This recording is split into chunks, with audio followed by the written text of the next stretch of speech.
मुख्यमंत्री हैं वो मगध के मुख्यमंत्री हैं और हमने उनका एक नया नामांकन किया है। इनको हम नीतीश कुमार नहीं कहते हैं बल्कि मगध राकस कहते हैं। ये मगध राकस हैं, इनको मगध के अलावा कुछ दिखता ही नहीं है। असमानतापूर्ण व्यवहार है, मिथिला की गरीबी है और इस कारण से हम एक नए राज्य की मांग कर रहे हैं। और साथ ही साथ हम ये भी कहते हैं कि हम अपनी आइडेंटिटी को लेकर, अपनी भाषा को लेकर, अपनी संस्कृति को लेकर अब मुखर हैं और इसलिए हम ये कहते हैं कि हम बिहारी नहीं, हम मैथिल। जो हमारा हिस्सा पैसा आता है वो खर्चा मगध में होता है, तो हम तुलना किससे करेंगे? हम अमेरिका से तुलना नहीं करेंगे।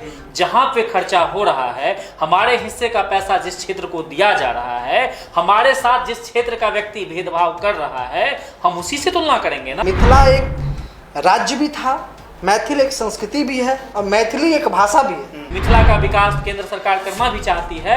ये मगध राकस नीतीश कुमार उस विकास को रोकने का काम करती है। जैसे हमारे अध्यक्ष आदित्य जी ने कहा है कि एम्स का काम इन्होंने रोका हुआ है। बनाया था 1934 में हमारे महाराज ने बनाया हुआ था। एम्स के लिए जमीन राजा ने 170-200 एकड़ जमीन छोड़ के गया हुआ था, उस पर केंद्र सरकार ने दिया है, राज्य सरकार ने कुछ नहीं किया। वो तो उसको अब तक अटका के रखी है। हम शान से कहते हैं कि हम मैथिल हैं, बिहारी नहीं है। हम सब मैथिल छी, बिहारी नहीं। बिहार 1912 में बना, उससे पहले बिहार की कोई आइडेंटिटी नहीं थी और जबरदस्ती हमें बिहार में, उस समय भी हमने मांगा था कि अलग मिथिला राज्य का गठन हो। उस समय हमारे पुरखों ने कहा था अलग मिथिला, अलग मगध भोजपुर, अलग उड़ीसा और अलग झारखंड राज्य एक बने। मैं दावे के साथ कहता हूं कि इस बिहार नाम के आर्टिफिशियल शब्द से सिर्फ और सिर्फ मगध के लोगों को लगाव है। भोजपुर के लोग भी चाहते हैं कि पूर्वांचल एक अलग राज्य बने। ये कौन सी आपकी मानसिकता है कि लोग मगध की गुलामी करने पूर्णिया से आए? ये कैसी मानसिकता है कि लोग मगध की गुलामी करने बक्सर से आए? ये कैसी मानसिकता है कि लोग जो है दरभंगा से गुलामी करने मगध पटना आए? अब वहां पे व्यवस्था क्यों नहीं करवाते? इसी मानसिकता के विरुद्ध हम लोग मिथिला राज्य की मांग कर रहे हैं। पटना की सड़क पे खड़े होकर बोल सकते हैं कि हम बिहारी नहीं हैं, मैथिल हैं। हम दिल्ली की सड़कों पे खड़े होकर बोल सकते हैं कि हम बिहारी नहीं, मैथिल हैं। हमको सिर्फ और सिर्फ एक आइडेंटिटी से प्यार है, वो है भारत, भारतीय। हम प्राउड इंडियन हैं और उसके बाद अगर कोई आइडेंटिटी हमको प्यारी है तो वो हमारा है मिथिला। मिथिला को अलग राज्य बनाने की मांग फिर तेज हो चुकी है। देखिए, हमने एक इंटरव्यू आपको दिखाया था जिसमें हमारे साथ अनूप मैथिल मौजूद थे। हालांकि वो इंटरव्यू जो था वो जूम से था, लेकिन आज ये पटना आए हैं और पटना आए हैं तो इनसे हम बात करेंगे। और साथ साथ आदित्य मोहन भी हमारे साथ हैं। वीडियो से आप इनको पहचानते होंगे, काफी चर्चित चेहरा है सोशल मीडिया पर और लगातार मिथिला को अलग राज्य, एक अलग आइडेंटिटी के रूप में स्थापित करना चाहते हैं। 24 जिलों की इनकी मांग है और बिहार सरकार है कि इस पर सुनने को तैयार नहीं है। खुद को बिहारी नहीं मानते हैं, बिहारी आइडेंटिटी से इनकार करते हैं और कहते हैं कि भाई हम मिथिला हैं, हम मैथिल हैं, शुद्ध मैथिल हैं, क्योंकि हमारा जन्म उस भूमि पर हुआ है जो भूमि कभी बहुत समृद्ध रही है। लेकिन आज वो भूमि जो है विध्वंस इतनी खराब हो चुकी है, विध्वंसक हो चुकी है कि वहां पर हर साल बाढ़ आती है और पूरे क्षेत्र को बहा ले जाती है। मिथिला राज्य की मांग है। हम आदित्य मोहन से पहले शुरू करेंगे क्योंकि इनसे हमारी बात पिछले बार नहीं हुई थी। बहुत कड़ा बोलते हैं आप लोग, पहले तो दोनों लोग के लिए रिमार्क है। और आप लोग का इंटरव्यू किए, इतना विरोध हुआ मेरा कि फिर मुझे मगध के कुछ लोगों का इंटरव्यू करना पड़ा उस इंटरव्यू को रिकम्पनसेट करने के लिए। तो भाई इतना मतलब ठीक है, मांग उठना चाहिए, इतना आप लोग इतना टफ क्यों हो जाते हैं? बहुत बहुत धन्यवाद। और जितने भी दर्शक देख रहे हैं जी, उनको भी नमस्कार। देखिए, मिथिला राज्य की जो मांग है उस पर पहले बात कर लेते हैं। हम लोग टफ नहीं बोलते हैं, मैथिली तो सबसे मधुर भाषा है। हम लोग तो डंडा भी मारेंगे तब को मीठा लगेगा। हमारे यहाँ बोला जाता है कि मैथिली बहुत ज़्यादा मधुर भाषा है। हम लोग कठोर नहीं बोलते हैं, क्योंकि हम लोग अपना एक आइडेंटिटी मानते हैं अलग। देखिए, 1912 में बिहार विभाजन के बाद बिहार नाम का एक अलग राज्य बना था। उससे पहले बिहार नाम की तो कोई आइडेंटिटी नहीं थी। अच्छा, आज भाषा भी कोई बिहारी तो नहीं है, मगधी है, मैथिली है, भोजपुरी है। 1912 में जो शब्द पहली बार एक टैक्स कलेक्शन यूनिट के तौर पर बनाया गया, 1912 में राज्य के लिए क्यों बनाया गया था? टैक्स कलेक्शन यूनिट, जिसमें ये पूरा इलाका आता था, जिसमें उड़ीसा भी आता था, मिथिला भी आता था, मगध भी आता था, संथाल परगना भी आता था, ये पूरा इलाका था। वो एक टैक्स कलेक्शन यूनिट था जी। आज जो है, आज आप उसको कह रहे हैं एक संस्कृति के तौर पर। मैं मिथिला क्षेत्र से आता हूँ जिसका हजारों साल का इतिहास है। आप जानते हैं राम की अर्धांगिनी, जिसको दुनिया माता जानकी कहती है, हमारे यहाँ सीता को बेटी कहा जाता है, वो हमारे यहाँ की थी। अच्छा, जिसका सीता के साथ अस्तित्व जुड़ा है, वो जो हजारों साल से इसकी संस्कृति है। मिथिला एक राज्य भी था मैथिल एक संस्कृति भी है और मैथिली एक भाषा भी है। तो मैं उस आइडेंटिटी को स्वीकार करूंगा, हजारों साल पुराने को या 1912 में बने हुए एक आइडेंटिटी को। स्वाभाविक बात है। ठीक है। तो इसलिए हम ये कहते हैं कि हम मैथिल हैं, हमारी भाषा मैथिली है, हमारा राज्य मिथिला है, होना चाहिए। तो इसकी हम मांग करते रहें। सही, जैसा आज की स्थिति में आपने ये कहा है कि मिथिला आर्थिक दौर में बहुत पीछे छूट गया है। करीब 1970 तक मिथिला इकोनॉमिक रेस में फिर भी था, बट जब दुनिया आगे बढ़ने लगी हम वहीं छोड़ दिए गए। हमारे साथ आज सबसे ज़्यादा पलायन है, सबसे ज़्यादा बेरोजगारी है। आपने कहा कि बाढ़ है, वहाँ पे चमकी आती है, तमाम तरह की समस्याएं हैं। लेकिन सिर्फ आप ही लोग छोड़ दिए गए या पूरा बिहार छोड़ दिया गया? नहीं, मैं ये नहीं मानता हूँ कि पूरा बिहार छोड़ दिया गया। पूरा बिहार बिल्कुल प्रशासनिक जो व्यवस्था थी वो तो दुरुस्त नहीं थी। यहाँ नेताओं ने तमाम तरह की गड़बड़ियाँ की, ये बात सत्य है। लेकिन फिर भी नालंदा का विकास तो हुआ, आप तो मानेंगे इस बात का कि नालंदा का विकास हुआ है, पटना का विकास हुआ है। यहाँ 22 गो फ्लाईओवर बना है पटना में, आप जानते हैं ना तरीके से। यहाँ पे ऐसा तो नहीं कि IIM नहीं खुला है, गया में खुला है। राजगीर को एक तरीके से डेवलप किया गया है। मैं ये कहता हूँ कि ये सब चीज़ें जो हुई है वो गंगा के दक्षिण ही हुई है, गंगा के उत्तर नहीं हुई, मिथिला में नहीं हुआ।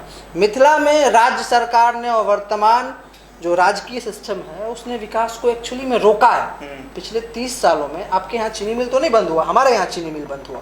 मतलब मगध में नहीं बंद हुआ, मिथिला में बंद हुआ। जूट मिल हमारे यहाँ था जो बंद हो गया, सूत मिल हमारे यहाँ था जो बंद हो गया, पेपर मिल हमारे यहाँ था जो बंद हो गया, खाद मिल हमारे यहाँ था जो बंद हो गया। इस पिछले 30 सालों में कोई डेवलपमेंट का काम राज्य सरकार की तरफ से नहीं हुआ। हाँ, लोग गिना देंगे एयरपोर्ट, एम्स। एयरपोर्ट बनाया था 1934 में, हमारे महाराज ने बनाया हुआ था।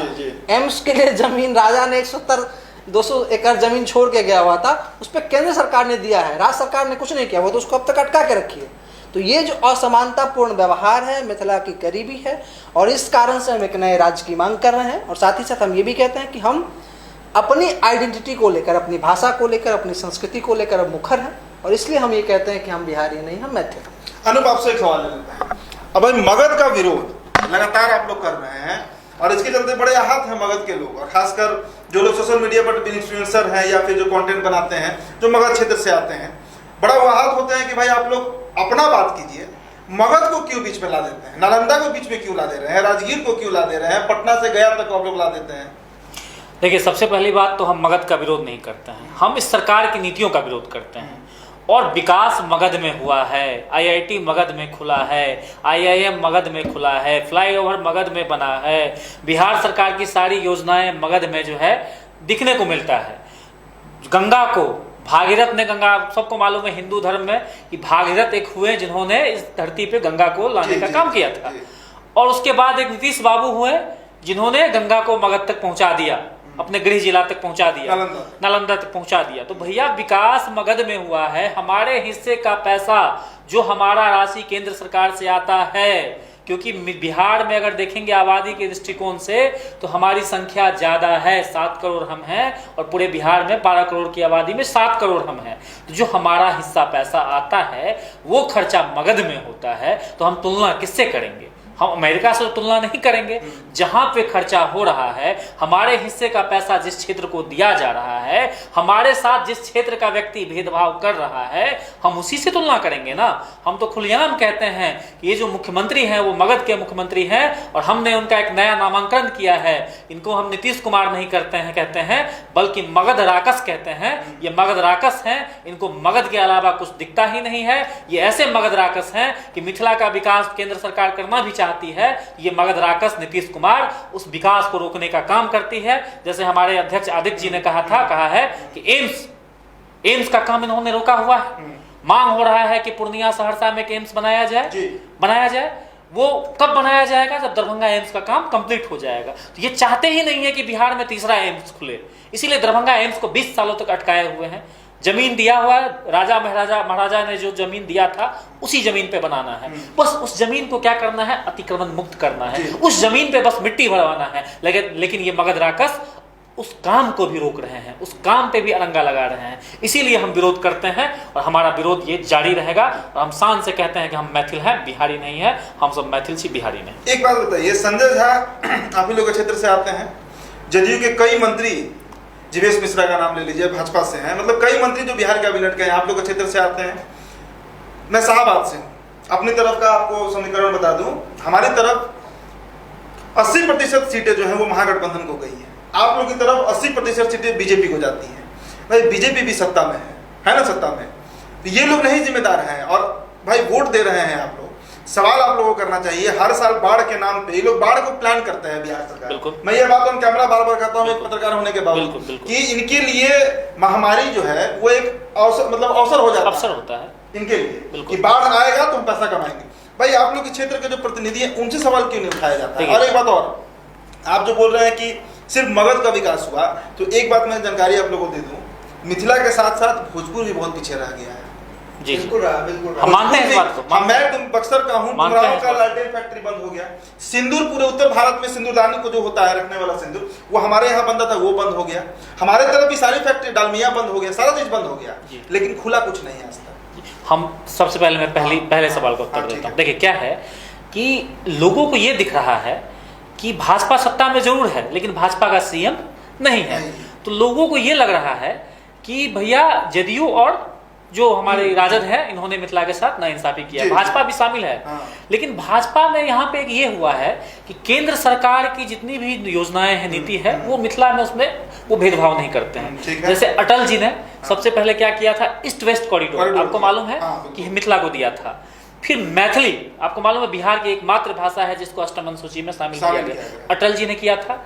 इसके बाद अभी लोग देते हैं कि मिथिला में एयरपोर्ट, एम्स, ये भी नीतीश कुमार ने नहीं दिया है, ये भी केंद्र की योजना है। तो केंद्र के प्रति, केंद्र में जो बीजेपी है, मैं राज्य की बात नहीं कर रहा हूं, केंद्र में जो बीजेपी की सरकार है उसके प्रति हमारे लोगों का एक सहानुभूति है, सॉफ्ट कॉर्नर है। उनको ऐसा लगता है कि केंद्र में रहकर बीजेपी सरकार मिथिला को विकसित करना चाहती है, अगर ये राज्य में भी आ जाएगी तो शायद ये विकसित कर दे, ये नीतीश बाबू से अच्छा साबित होंगे, वो एक सॉफ्ट कॉर्नर है।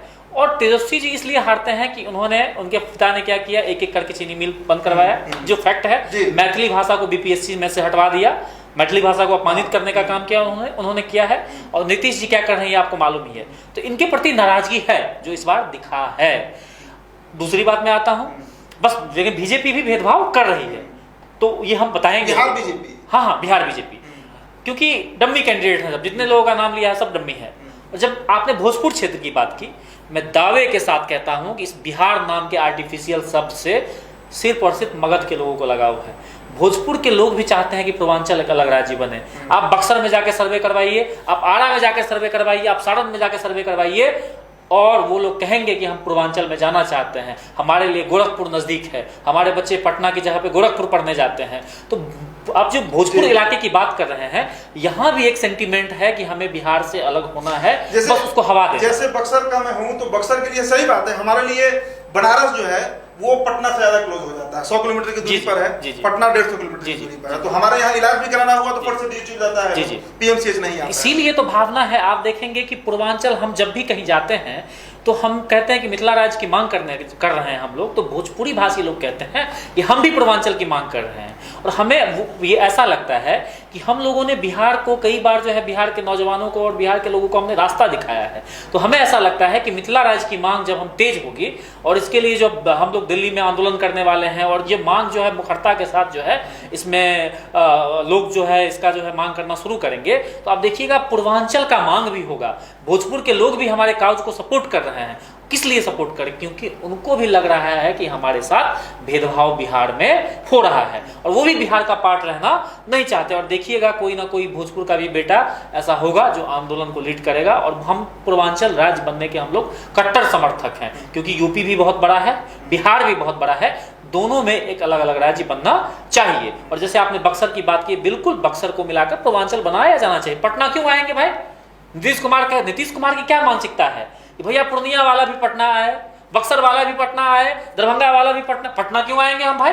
हमको हमारे क्षेत्र में दीजिए रोजगार, हमको हमारे क्षेत्र में मेडिकल कॉलेज दीजिए, हमको हमारे क्षेत्र में जो है फैक्ट्री लगाइए, हम पटना क्यों आएंगे? हाईकोर्ट लगाइए आप पूर्णिया वाले को पटना बुलाते हैं, क्यों आएगा 400 किलोमीटर वो? आप क्यों नहीं हाईकोर्ट बेंच की घोषणा करते हैं मिथिला क्षेत्र में, ताकि हमको वहां पे नहीं आना पड़े? यूपी में 2-2 हाईकोर्ट बेंच है, झारखंड में इवन 2-2 हाईकोर्ट बेंच की घोषणा होने वाली है, हम अब झारखंड कहते, झारखंड बनने से क्या फायदा हुआ? भाई झारखंड सरकार ने कहा कि एक द्वितीय राजधानी भी बनाएंगे, एक अलग हम हाईकोर्ट बेंच भी बनाएंगे, लेकिन बिहार इतना बड़ा राज्य है और आप हाईकोर्ट बेंच की घोषणा क्यों नहीं करते हैं? ये कौन सी आपकी मानसिकता है कि लोग मगध की गुलामी करने पूर्णिया से आए? ये कैसी मानसिकता है कि लोग मगध की गुलामी करने बक्सर से आए? ये कैसी मानसिकता है कि लोग जो है दरभंगा से गुलामी करने मगध पटना आए? अब वहां पे व्यवस्था क्यों नहीं करवाते? इसी मानसिकता के विरुद्ध हम लोग मिथिला राज्य की मांग कर रहे हैं कि हम मगध पहले भी नहीं आते थे और हम वर्तमान में भी अब मगध नहीं आना चाहते हैं। हाँ, जब मन होगा वो आएंगे, लेकिन हम इलाज करवाने रेफर कर दिया जाता है, पेशेंट हमारा रास्ते में मर जाता है। बिहार का नंबर 1 कॉलेज था मेडिकल कॉलेज DMCH, बर्बाद कर दिया गया, पूरा बर्बाद कर दिया गया। तो इसीलिए हम मिथिला राज्य की मांग करते हैं कि हम पटना नहीं आना चाहते हैं, हमारे लोग पटना आना नहीं चाहते हैं और आप उनको बुलाते हैं, जबरदस्ती बुलाते हैं। आपने वहां की शिक्षा व्यवस्था ध्वस्त कर दी, आपने वहां की मेडिकल व्यवस्था ध्वस्त कर दिया है, आपने वहां की इंडस्ट्री को ध्वस्त कर दिया है। आदित्य बाबू ने कहा था एक समय हमारे यहाँ 20-20 चीनी मिल था, दरभंगा में 2 चीनी मिल, रैयाम लोहट सकड़ी, मधुबनी में 1 लोहट, आप जाइए समस्तीपुर में हसनपुर चीनी मिल, एक और चीनी मिल था, सीतामढ़ी में रीगा चीनी मिल, मुजफ्फरपुर में मोतीपुर चीनी मिल, पूर्णिया में एशिया का सबसे बड़ा बनमक्खी चीनी मिल, चंपारण में 4-5 चीनी मिल था। तो हमारे सारे चीनी मिल को आपने बंद कर दिया। हम अपने नौजवानों को कहना चाहते हैं कि भैया मिथिला में तो इंडस्ट्री था, इसको बंद कर दिया गया है। मिथिला में अंग्रेज गुलाम जब थे हम, तो अंग्रेज ने क्या किया? अंग्रेज बेवकूफ था क्या? वो चीनी मिल लगवा दिया या चीनी मिल लगवाने के लिए मोटिवेट किया लोगों को? अंग्रेज को मालूम था कि मिथिला में पानी है, उन्होंने बांध नहीं बनवाया। उसने कहा कि भाई पानी में जो है गन्ने का फसल होगा तो चीनी मिल लगाओ। उसने कहा कि भाई मखाना का उत्पादन करो, पानी में कई सारा फसल होता है ना, मखाना सुपर फूड है, लेकिन हम उसको सुपर फूड नहीं बनाना चाहते हैं। हम चाहते हैं कि मखाना मेडिकल फूड बने, मेडिकल फूड बने, हर बीमारी का इलाज मखाना में है, तो हम मखाना उत्पादन करके हम रोजगार लोगों को दे सकते हैं। वर्तमान में क्या हो रहा है? मखाना हमारे यहाँ पैदा होगा, लीची हमारे मुजफ्फरपुर में होगा, मक्का हमारे पूर्णिया में होगा, लेकिन ये लोग, लेकिन फूड पार्क जो है कहाँ लगेगा? उत्तराखंड में। वैल्यू एडिशन कहाँ होगा? उत्तराखंड में। भाई जूस, लीची का जूस कहाँ बनेगा? दिल्ली में। फिर लीची का जूस दिल्ली में क्यों बनेगा? तुम मुजफ्फरपुर में फूड पार्क क्यों नहीं लगाते हो? तुम पूर्णिया में फूड पार्क क्यों नहीं लगाते हो? तुम दरभंगा में फूड पार्क क्यों नहीं लगाते हो? बिहार में 10 दिन पहले रिपोर्ट छपा था कि बिहार में सबसे ज्यादा आम का उत्पादन दरभंगा में होता है, सबसे ज्यादा। तो दरभंगा में फूड पार्क क्यों नहीं लगाते हो? ताकि वहां मखाना को जो है प्रोसेस किया जा सके, ताकि वहां आम को प्रोसेस किया जा सके। भैया मखाना और मक्का जो है मेडिकल फूड है और ये सबसे ज्यादा इसका उत्पादन हमारे मिथिला में होता है। फूड पार्क क्यों नहीं लगा रहे हो? क्योंकि तुम्हारा इरादा है कि मिथिला के लोग श्रमजीवी में, जनसाधारण में मजदूर बनकर दिल्ली जाए, रिक्शा चलाए, ठेला चलाए, टॉयलेट साफ करे, और हम इसीलिए तुम नहीं लगाते हो। एक सवाल जरा आदित्य से ले लेते हैं। देखिए ये जातिगत सवाल होगा। एक और आरोप आप लोग के ऊपर लगाया जाता है कि ये जो आंदोलन आप लोग चला रहे हैं, बहुत अच्छा डेटा आपने रखा अनूप जी, ये जो आप लोग आंदोलन चला रहे हैं ये ब्राह्मणवादी आंदोलन है। सुनिएगा मेरी बात। और कुछ इसमें जो करंट कास्ट के लोग, मतलब जो फॉरवर्ड कम्युनिटी, आप सीधा बात समझ लीजिए, मैं सिर्फ ब्राह्मणों से भी नहीं चलूंगा, उनका ही ये आंदोलन है क्योंकि उनको नेता बनना है। आम जनता जो है बिहार की, मतलब माफ कीजिएगा मिथिला की, आप लोग के क्षेत्र की, उसको इस आंदोलन से कोई लेना देना नहीं है। तो आप जब मिथिला आइएगा, वो गांव में ले जाएंगे, कहीं किसी टोले में बैठाएंगे, आप जात पूछिएगा, आप पूछिएगा मिथिला राज चाहिए कि नहीं चाहिए। जहाँ तक बात है, देखिए आरोप जो लगता है ना बिहार में, बिल्कुल जैसे आपने ब्लंटली पूछा, मैं आपको ब्लंटली जवाब जी जी जी। बिहार में पिछले 40 सालों में सिर्फ जातिगत, कमेंट आया था आप लोगों को वीडियो पर, हाँ, ये सवाल मैं पूछ रहा हूँ। बिल्कुल जातिगत राजनीति ही होती आई है। अब क्या हुआ है, देखिए आप मिथिला राज्य जो हमारा मूवमेंट शुरू हुआ, MSU जो मिथिला स्टूडेंट यूनियन, इसका मैं प्रेसिडेंट हूँ। हमारे संगठन में जब शुरुआत हुई तो बिल्कुल सही बात है कि शुरू में जो ब्राह्मण है या कोई इस प्रकार की जाति है वही लोग थे, पर जब संगठन फैल रहा है, जब लोग जुड़ रहे हैं बड़ी संख्या में, तब हमको पता है कि पूर्णिया में मिथिला राज्य निर्माण आंदोलन प्रभारी हमने घोषणा किया है, और 4 अनुमंडल और 17 प्रखंड में हमने टीम की घोषणा की है। ठीक है, आपको बताता हूँ कि 4 के 4 अनुमंडल और 17 में से 15 सब गैर ब्राह्मण ही नहीं, बल्कि जनरल कैटेगरी ही नहीं है, मतलब जो उच्च वर्ग हैं उनमें बिल्कुल नहीं। अच्छा। देखिए संगठन जो है वो फैलते, शुरुआत में जब कांग्रेस थी, तो कांग्रेस जब बनी थी तब क्या थी, एक वकीलों का गुट था ना, वकीलों का संगठन। बिल्कुल। आज से 10 साल 15 साल पहले 20 साल पहले लोग भाजपा को कहते थे ब्राह्मण बनियों का संगठन, आज तो नहीं कहते हैं। कितना सीएम है ब्राह्मण का। बिल्कुल। तो मिथिला आंदोलन जो अभी शुरू हुआ, आप बताइए, मेरी 28 साल उम्र है, ये तो बूढ़े हो गए हैं, लेकिन बाकी लोग जो हैं अभी नए नए जुड़े हैं, ठीक है। तो ये जो नए नए लोग जुड़े हैं, ये शुरू में जाति नहीं देख रहे थे, ये विचार देख रहे थे। अब जब कलेक्ट हुआ है तो अब उनको ये बात सत्य है, मैं इसको एक चैलेंज के तौर पर, एक संगठन के अध्यक्ष के तौर पर चैलेंज के तौर पर लेता हूँ कि हमको इसको हर एक जाति हर एक वर्ग तक ले जाना है। लेकिन ये ऑटोमेटिकली हो रहा है। दरभंगा, हमारे दरभंगा जो 22 प्रखंड अध्यक्ष हैं, उसमें से 16 शायद 16, अभी वीरेंद्र जी ने बताया, 16 प्रखंड अध्यक्ष जो है, कोई पासवान है, कोई यादव है, कोई अलग अलग, सब अलग अलग जाति के हैं। मतलब सभी लोग जुड़ रहे हैं, सब जुड़ संगठन। मैंने कहा नहीं, कांग्रेस शुरू थी तो वो वकीलों का संगठन था, पर धीरे धीरे जो लोग जुड़ा, तो ऐसे ही संगठन जब शुरू हुआ तब तो ऑब्वियसली ये ब्राह्मण थे, इन्होंने फाउंड किया है, ये ब्राह्मण थे। इनका दोस्त कौन रहा होगा, मान लीजिए लेट सपोज जब 16 साल के रहे होंगे तो ये अपने स्कूल में पढ़ रहे होंगे, हो सकता है। तो उस वक्त में संगठन में कुछ ब्राह्मण लोग ज्यादा हो गए थे। अभी संगठन में पैन हर जाति के हैं, हर धर्म के हैं। अब एक और बात, एक ब्लंटली मैं बताता हूँ आपको, जो ज़्यादातर इसमें आप ये हो सकता है इसमें काउंटर सवाल पूछेंगे कि अच्छा ठीक है, संगठन में आप जो है वो प्रखंड स्तर पर, जिला स्तर पर टीम आ रही है, लेकिन राष्ट्रीय स्तर पर जो संगठन है उसमें तो मान लीजिए आपने उस प्रकार के चेहरे को प्रमोट नहीं किया। देखिए, पहली बात कि हमारी राष्ट्रीय टीम में उसमें भी सब जाति के लोग हैं, 7 जाति के टोटल लोग हैं अभी अलग अलग। बट जो आप कहेंगे कि एक चेहरे के तौर पर कोई पासवान चेहरा क्यों नहीं दिख रहा है, या यादव चेहरा क्यों नहीं, ये अब ये सवाल ब्लंटली होता है। मैं आपको बताता हूँ कि पिछले 40 सालों में जो यादव राजनीति के रूप में अग्रणी हुए, उन्हें लालू जी ने अपने साथ ले लिया, वो राजद में चले। जो पासवान उठे राजनीतिक रूप से, वो रामविलास जी के साथ चले गए। जो कुशवाहा उठे वो उधर चले गए। जो कुर्मी उठे वो नीतीश जी के साथ चले गए। तो जो भी जाति है वो तो, और मुकेश सहनी के साथ कुछ मलाह चले गए, उसके बाद मांझी जी के साथ चले गए। तो जो भी जाति है, और उसमें जो पॉलिटिकली इनक्लाइंड लोग हैं थे पिछले 5 सालों में, वो कहीं ना कहीं ऑलरेडी हैं।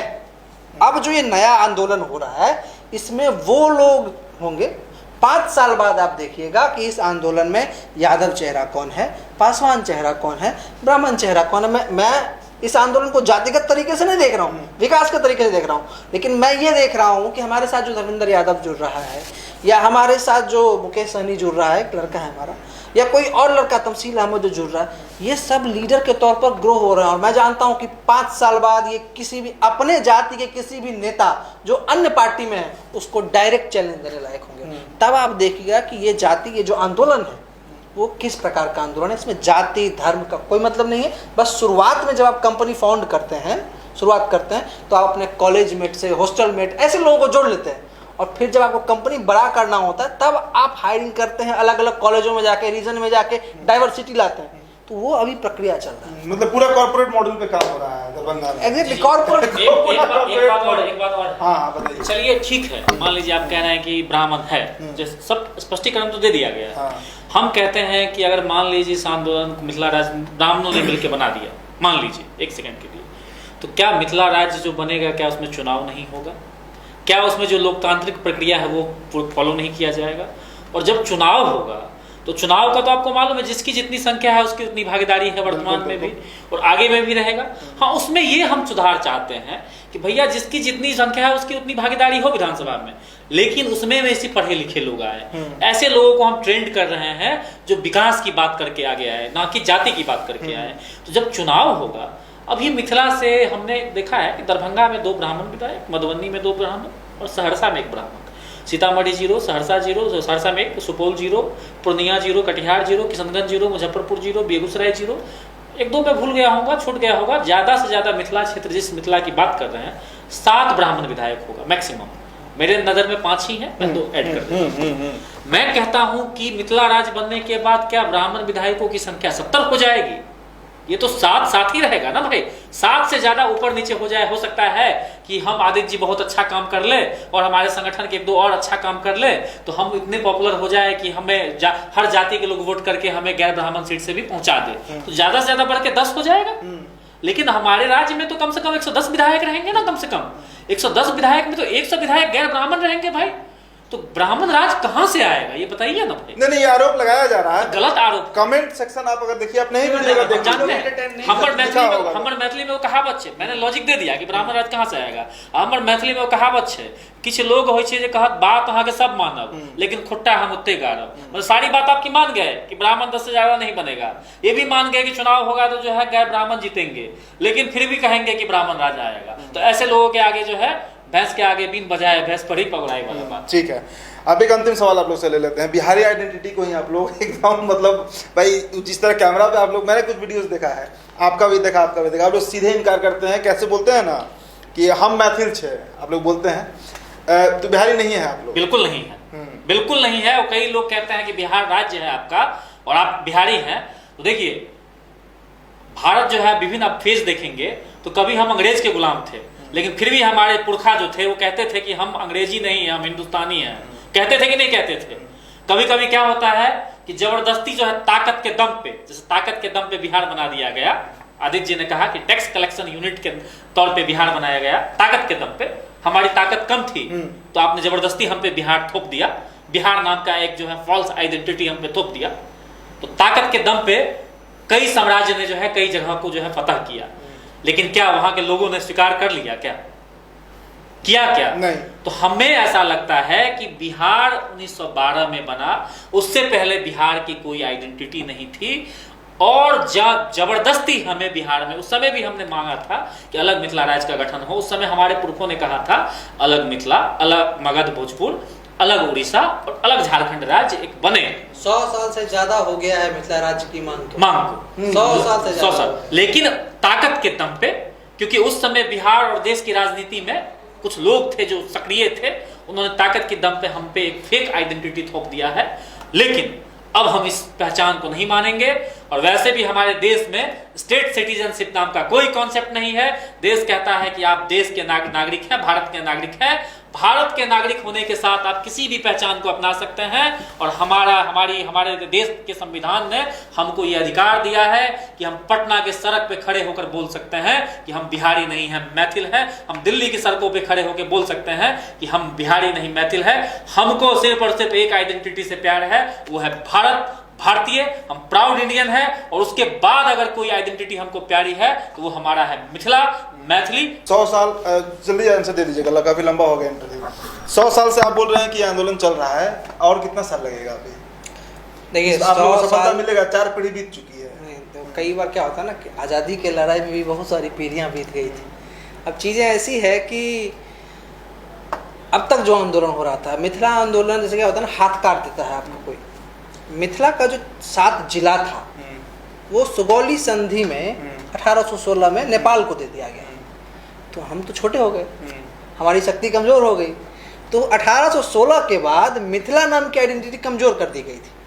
उसके बाद जब अलग अलग समय में जब राज्यों की मांग हुई तो ये बिहार फॉर्मेशन जो स्टेट है वो दरभंगा महाराज के नेतृत्व में हुई थी। He was very big part player. और उस बाद जब उन्होंने वो चीज़ किया, उसके बाद उन्होंने भी मांग किया मिथिला राज्य की, लेकिन कभी इस तरीके से। और उसके बाद तो फिर हमारी गरीबी का दौर आ गया, फिर हम पलायन के शिकार हो गए, तो कमजोर स्थिति हो गई। अब जो है ऐसा हो रहा है कि जो एक युवा वर्ग है, जो पढ़ा लिखा वर्ग है, जो रोजगार की बात करता है, शिक्षा की बात करता है, स्वास्थ्य की बात कर रहा है, वो अब अपने आइडेंटिटी की बात कर रहा है। तो अब बहुत जल्दी मिथिला, बहुत जल्दी। चलिए ठीक है। देखिए यूएस का एक एग्जाम्पल दे देता हूँ, यूनाइटेड स्टेट्स का, अमेरिका का। 33 करोड़ आबादी है, वहाँ 34 करोड़ मान लीजिए, लगभग 34 करोड़ की आबादी है। और वहाँ पर करीब 50 स्टेट है, 50 राज्य हैं। और भारत में 134 करोड़ की आबादी है, तब यहाँ पर 28 राज्य हैं। तो और जैसा ये लोग कह रहे हैं कि भाई हम भारतीय होने का हमेशा समर्थन करते हैं, भारत के संविधान का समर्थन करते हैं, इसलिए हमें अलग राज्य मिल जानी चाहिए। जितने भी लोग मिथिला क्षेत्र से ये वीडियो देख रहे थे, आपकी क्या प्रतिक्रिया है? साथ ही साथ जो लोग मगध से देख रहे थे वो भी अपनी प्रतिक्रिया हमारे कमेंट बॉक्स में जरूर दीजिएगा। बहुत बहुत शुक्रिया।